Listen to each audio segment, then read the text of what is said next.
Dokuzuncu ayda başlangıcında başladı, 9. ayın başında. İlk geldiği zaman zaten kazı yaptılar. Bu cadeyi yapacağız. Yeni bir sistem yapacağız, yeni bir cade yapacağız. Umutluyduk.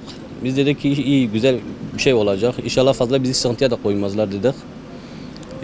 Bunu peki biz sorduk, ne zamana kadar, bir süre belli mi değil mi? Kendisiler sorduk, mühendisi vardı.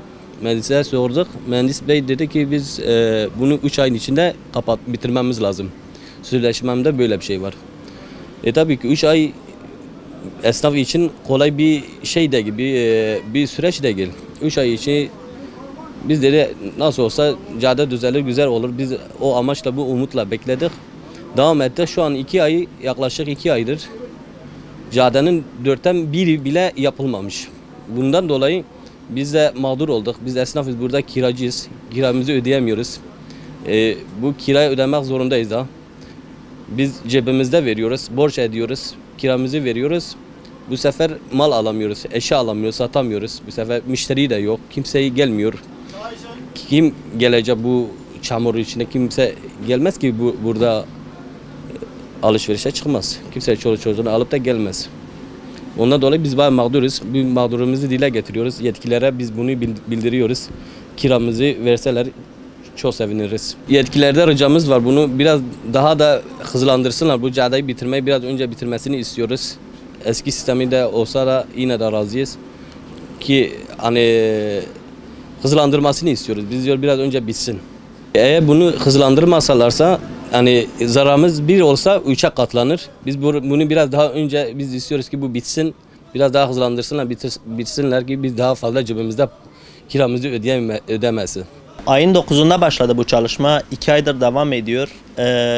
Bizim mağduriyetlerimiz var bu konu hakkında. Bu çalışmalar yüzünden yollar bozuk olduğu için müşteriler dükkana gelemez duruma geldi. Gelmediği için de masraflarımız karşılanmıyor. Masraflarımız karşılanmadığı için kirayı ödemiyoruz. Kendi cebimizden para veriyoruz. Çalışmanın bir an önce bitmesi lazım. Çok yavaş davranıyorlar. İşi zamanda yetiştirmiyorlar. Öyle işte, yani zamanda yapsalar hiç olmazsa biz de mağdur olmayız. Burada esnafız. Bir sürü esnaf mağdur.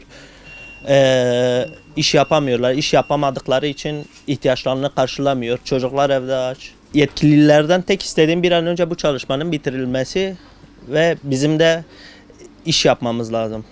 Yani iş yapamadığımız için de bu tür sorunlarla karşılaşıyoruz.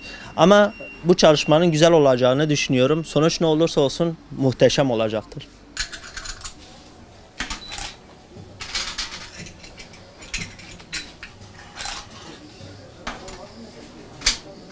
İki aydır başlamış. Normalde 3 ay içinde bitmesi lazımdı. İşte hala göründüğü gibi daha da eksiklikler vardır. Yolun hemen 3'te 1 daha bitmiş değil şu anda. Yani epey bir mağduriyet var. Daha TEDAŞ, özellikle TEDAŞ'ın bir sıkıntılı şeyi var. Gelip burada bir altyapı çalışmasını yapmıyor.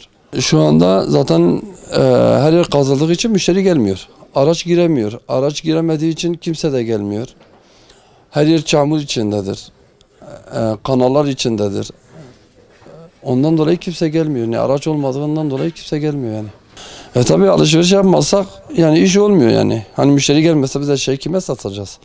Yani illaki bir müşteri, yabancı müşterilerin gelmesi lazım ki bir şeyleri satmamız lazım. Yani şu anda kiramızı dahi doğru dürüst ödeyemiyoruz. Vergilerimizi ödeyemiyoruz. SSK'larımızı ödeyemiyoruz. Yani işçilerimizin, daha doğrusu işçilerin parasını dahi ödeyemiyoruz. Yani epey bir mağduriyet var ortada. Yetkililerden talebimiz gelip üzerlerinde durmalarıdır yani. İşin başında durmalarıdır. Bir an önce bitmesidir. Bu mağduriyetin giderilmesidir yani. Yani esnafa, buradaki özellikle Suriçi esnafına bir yardım eli uzatmalarıdır yani. Şimdi bu çalışma ne kadar uzun sürerse o kadar bizim epey büyük bir mağduriyetimiz olacak. Onun için yetkililerin bir an önce bu çalışmayı bitirmesi lazım.